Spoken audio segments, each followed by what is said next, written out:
What's up, everybody? Right now, I am going to talk to you about some of my dieting tips. First of all, I want to tell you that calories are king and macros are queen, okay? However many calories you take in a day, that's going to determine whether you gain or lose weight or stay at the same weight that you are. And then your macro ratio is going to determine your body composition, okay?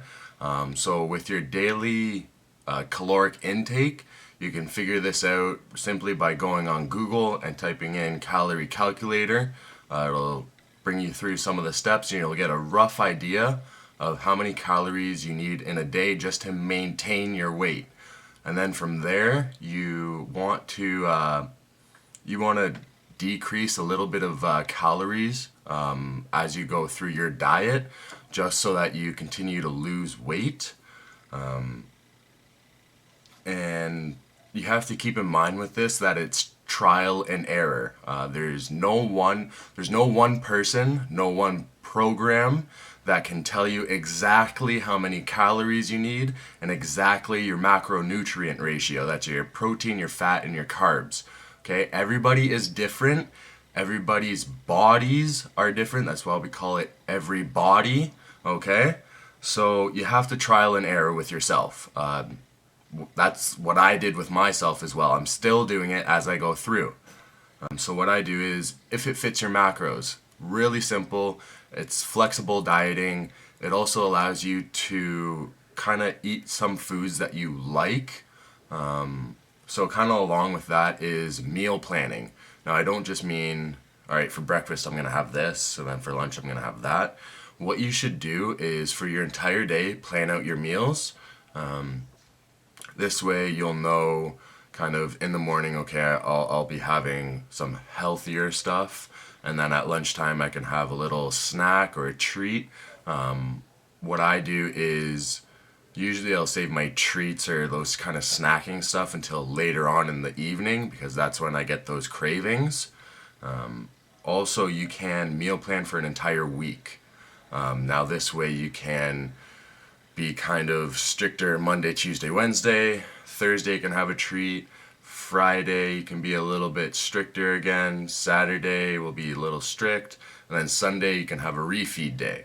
I'll get into what a refeed is, but you don't want to be super strict with your calories every single day because it takes a toll on your mind. Really, it's a lot. It's really tedious to count calories every single day, count macros every single day, make sure that you're in the range that you want to be and eating the foods that you want.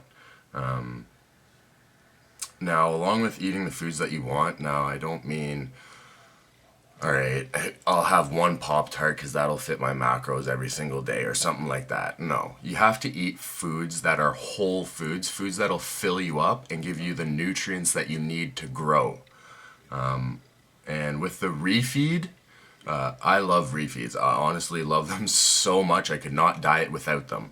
What a refeed is basically a little diet break. Now, depending on how long you're dieting, what your goals are, your refeed can be one day, one meal, a few days, a few weeks. Right now, because I'm trying to diet for a competition, I only refeed once a week. And what I do is on that day, I don't really worry about my daily caloric intake or my macronutrient ratio. The only thing I'm concerned about is getting enough protein. Usually on refeed days, you want to intentionally eat more carbs than you usually do because your body has been a little bit depleted from it. And this will help with your training because it'll give your body the energy that it needs. Also, it'll help you psychologically because after you change your diet and depending what your diet was before, if you've changed it drastically, it's gonna take a toll on you mentally. You're gonna crave those foods that you miss, that you're not allowed to eat anymore. One of the last kind of general tips that I can give you is that slower is better.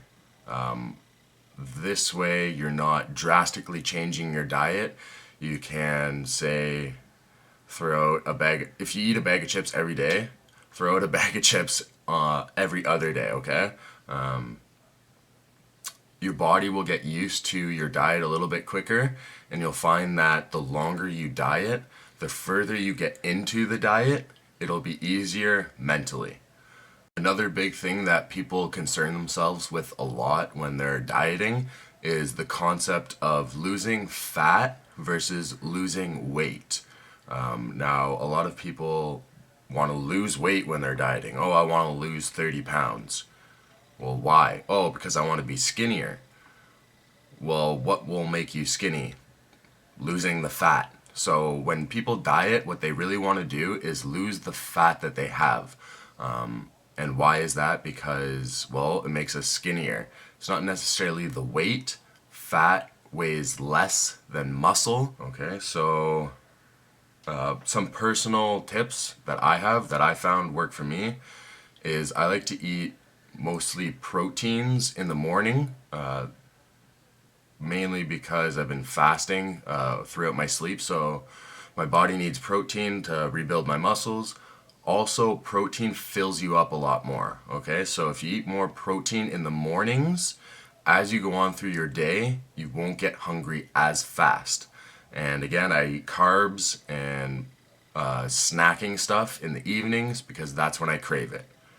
And again, the first few weeks were the hardest. I remember like day 3, day 4, I was like, holy shit, I don't really want to do this. It kind of sucks. The week after that, it was a little bit better. I got used to the routine of it. But the week after that, and every week after that, it's been easier and easier. It's just a routine that I've gotten used to. It's a habit that I have changed, and I'm glad about it. That tip is a little bit for life, though. The hardest thing about anything is just getting started. Once you get started, the ball will just keep on rolling.